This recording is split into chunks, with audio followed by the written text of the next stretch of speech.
How to animate an action scene part 2. Hey guys, it's RJ and I'm a self-taught animator. In today's video, I'm going to show you the continuation of my last video where I created an animatic from a live-action reference of Rurouni Kenshin.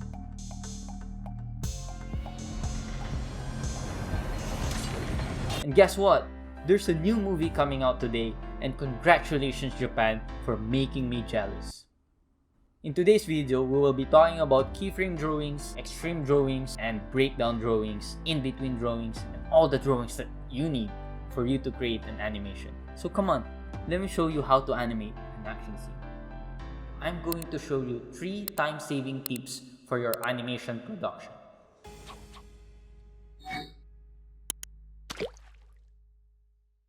So before we proceed with the actual shot-by-shot rundown of the drawings, it's important that I give you a quick overview of what exactly we mean by drawings in animation.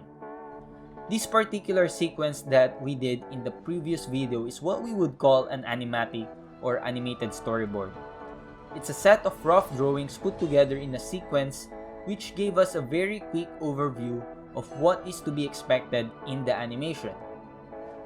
These drawings tend to be really rough and sometimes without too much details, and are often done by a storyboard artist. From these drawings, it is now the job of the key animator to create the key drawings or storytelling drawings, which are considered to be the most important drawings in animation. It's basically a more refined version of the rough storyboard drawings. The next drawings on the list are the extremes, which are also often done by the key animator. These drawings are defined as drawings that determine a change of direction. In a regular walk cycle, this would be the contact positions of the steps.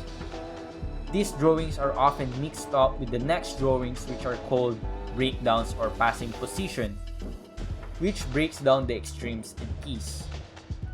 These drawings are usually done by an assistant animator so that the key animator can move on to another shot in production.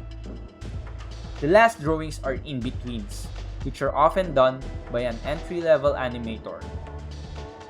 These drawings are basically done to smoothen out the rest of the animation.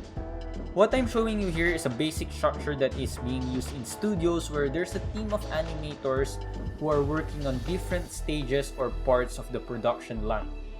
But if you are someone like me who is working independently, you got to realize that you have to do everything on your own, at least at first when you're starting out. You are your own storyboard artist, key animator, assistant, and in-betweener. It may take time, but don't worry, in this video, I'm going to show you 3 time-saving tips for your animation production. So the first thing we need to do is to determine our frame rate. And for this particular example, we will be using the standard 24 frames per second for animation. Now, you may have heard terms like animating in 1s, 2s, or 3s, and sometimes 4s. Basically, if you haven't, what those are is that we have a drawing for every 1, 2, 3, or 4 frames depending on what you chose in that particular shot. We don't have to draw 24 drawings to tell a story in a single second. Sometimes, one drawing is enough, but we need to know when to use the different exposure times in a particular shot in animation. And that's time-saving tip number 1. You don't have to animate everything in 1s or 2s. Now let's dive into the breakdown of the shot so I can show you which poses are considered as a key or extreme or breakdown. Here in shot 1, the starting and end positions are the keys, while the drawing connecting them can be considered as a breakdown. This is the same in shot 2 where I created 3 drawings to break down the action and showed you the first and last as a key drawing. Now I use these drawings as a guide to draw an actual character for it. These 2 characters are specially designed for the creation of this animation, but I'm probably going to develop them even more and hopefully use them for another cool animation in the future. Now here are the key drawings and breakdowns for the first 2 scenes.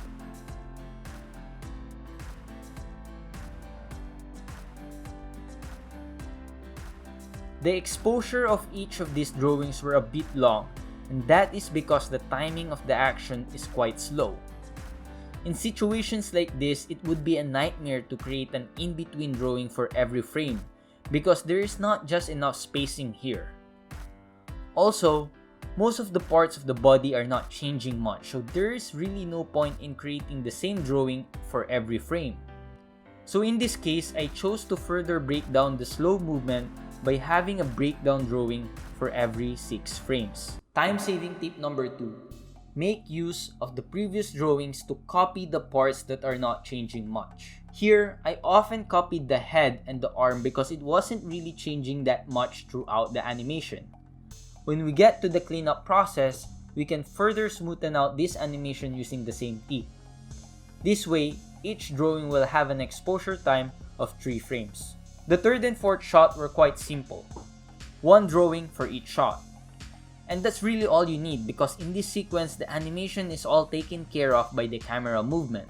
And that's time-saving tip number 3. Make use of motion tweening for slow movements instead of copying every drawing for every frame. That's pretty straightforward. Now in shot 5, I started with one drawing held for 12 frames, which is the key, followed by 2 breakdown drawings held in trees.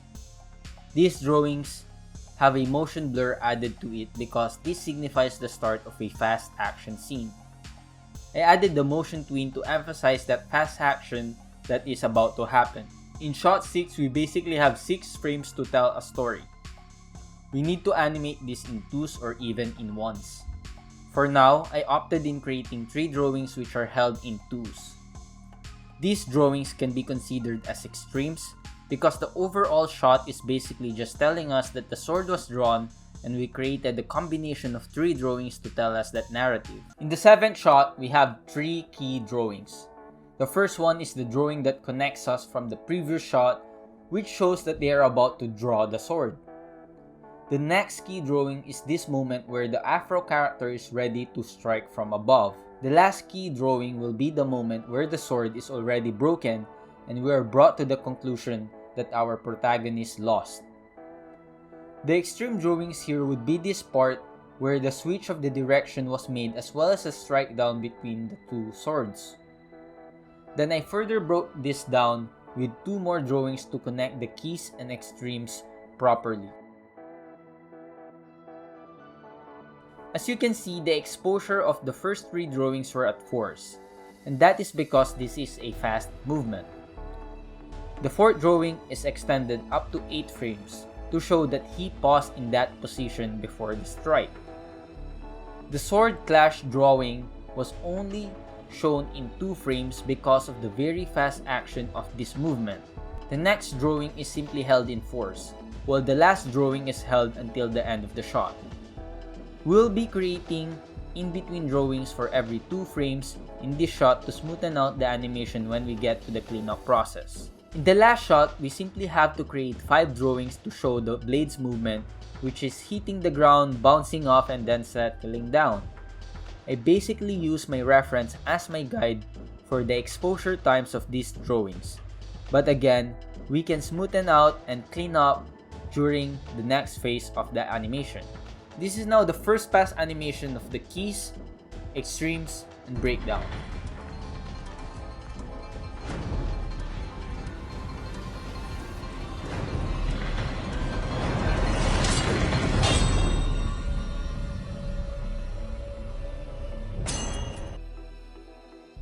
Thank you guys for watching, and I really appreciate all of you who have been supporting my channel. I'm posting 1 video a week showing you all the behind the scenes of the current animation projects that I'm working on and sharing with you all the tips and tricks I'm learning along the way. I'm learning from industry greats like Ethan Becker, Howard Wimshurst, and Tonico Pantoja, to name a few, and I'm sharing all the knowledge I'm garnered from all their videos and courses to you guys. Anyway, that's all for this video before I fly to Japan and actually watch the new movie of Rurouni Kenshin.